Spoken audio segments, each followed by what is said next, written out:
Hey friends, are you getting ads like I am on social media for Ivermectin and Fenbendazole? Where did that come from? These are drugs that are used to treat worm infections. Why all of a sudden are there so many ads? Well, there's a pretty significant kind of a snake oil reason for this to happen. They are now made over the counter in 5 states: Tennessee, Idaho, Louisiana, Arkansas, and one of the Carolinas. And so now that they're over the counter, people are buying them and reselling them on the internet. But they're not reselling them to treat worm infections. They're making all kinds of outlandish claims. They're used to treat cancer, any inflammatory process, anything that ails you, basically. It's kind of a miracle cure. But is it really? Well, no, not really.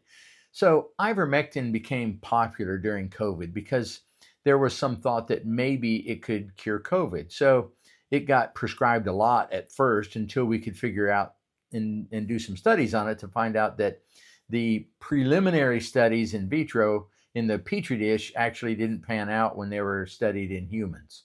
And so it turned out to be no better than placebo for treating COVID in humans. So it dropped out of popularity, but there are still a whole lot of people that felt like the government was kind of trying to keep ivermectin from us. And I don't think that's the case at all. So there's been a push, particularly in these states, to make it over the counter so that it's freely available. But I don't really understand the advantage of that. So, in order to make sales increase, they've got all kinds of claims of what it can cure. And it's truly like a miracle cure to these people. And unfortunately, that's not the case. There's been no other real proven uses for these medications. Now, it is being studied as an adjunct therapy to chemotherapy and cancer treatment. And it might turn out to be the case. But for now, all of these other claims are really just snake oil, and they're just trying to make money off of you. So don't fall victim to them, okay? The truth is that these medications truly are really only intended to treat worm infections. And most of the time by prescription, except for in those 5 states.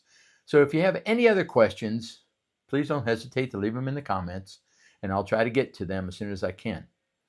Until next time, I'm Dr. Joe Kraft, and this is the Medical Minute.